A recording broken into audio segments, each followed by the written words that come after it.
بسم اللہ الرحمن الرحیم۔ السلام علیکم۔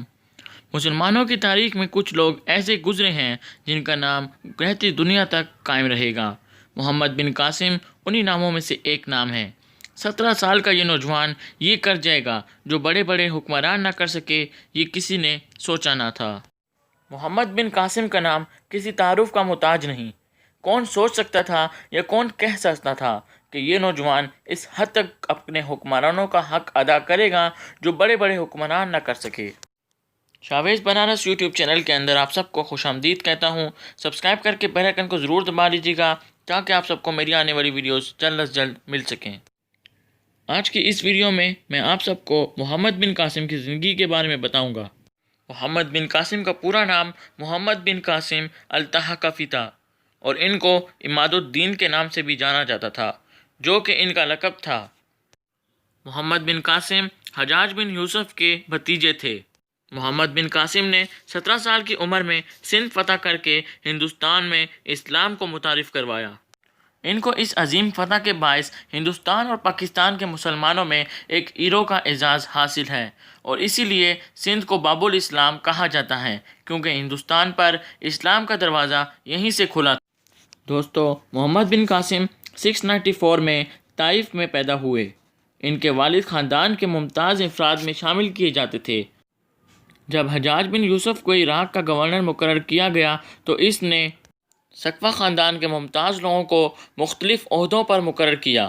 اس میں محمد بن قاسم کے والد قاسم بھی تھے جو بصرہ کے گورنر مقرر کیے گئے۔ تقریباً 5 سال کی عمر میں ان کے والد کا انتقال ہو گیا۔ اس کے بعد محمد بن قاسم کی تعلیم و تربیت کا سارا بوجھ ان کی والدہ پر آن پڑا۔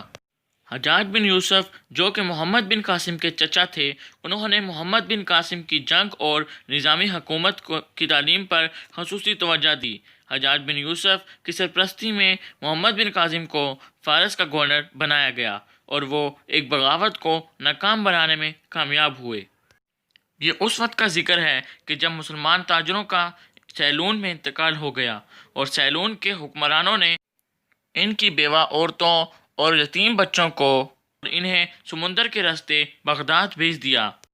سیلون کے بادشاہ نے حجاج بن یوسف کے لیے بیش قیمتی تحائف بھجوائے، لیکن بیپال کے بندرگاہ پر ہندو قزاقوں نے سمندری قافلے کو لوٹ لیا اور عورتوں کو بچوں سمیت قیدی بنا لیا۔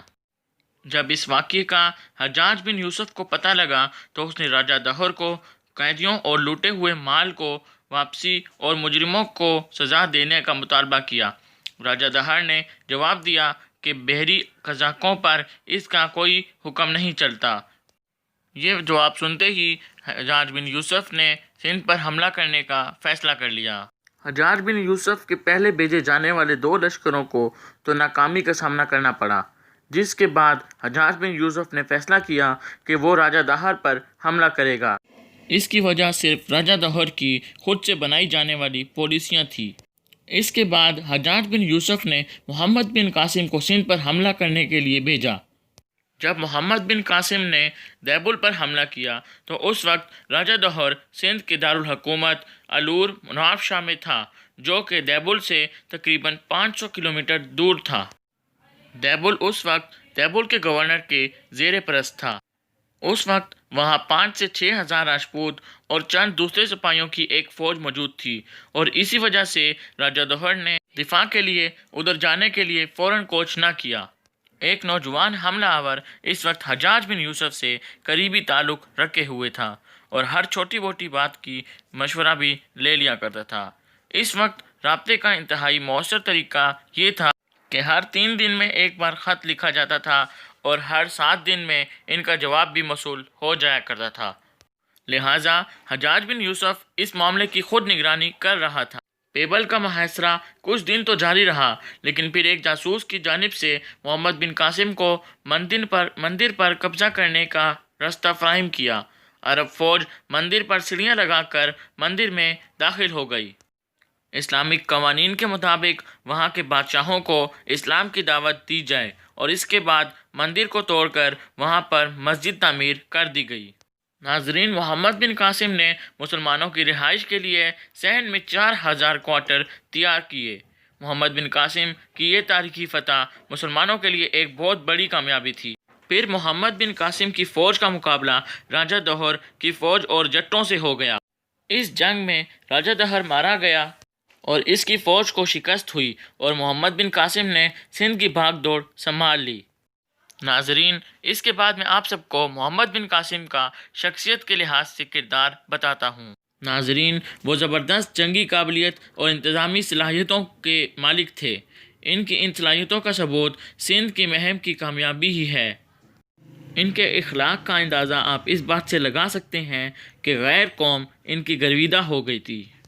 سندھ کی عوام ان سے حد درجہ چاہت کا اظہار کرنے لگی تھی۔ تاریخ سندھ کے مصنف اعجاز الحق اپنی دوسری تحریر کرتے ہیں کہ محمد بن قاسم جب سندھ سے رخصت ہونے لگے تو سارے سندھ نے ان کے جانے پر افسوس کا اظہار کیا۔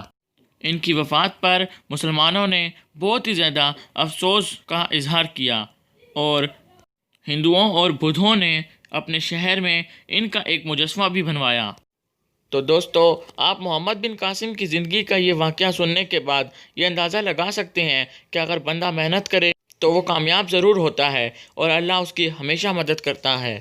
اگر آپ کو یہ ویڈیو اچھی لگی تو گائز اسے پلیز لائک کر دیجیے گا، چینل کو سبسکرائب کر دیجیے گا، بیل آئیکن کو ضرور دبائیے گا، اور اگر ویڈیو اچھی لگی تو نیچے کمنٹ کر دیجیے گا۔ اور اگر آپ چاہتے ہیں کہ میں نیکسٹ اسی طرح سے ویڈیو بناتا رہوں تو مجھے سپورٹ کرنے کے لیے ایک کمنٹ ضرور کر دیا کریں۔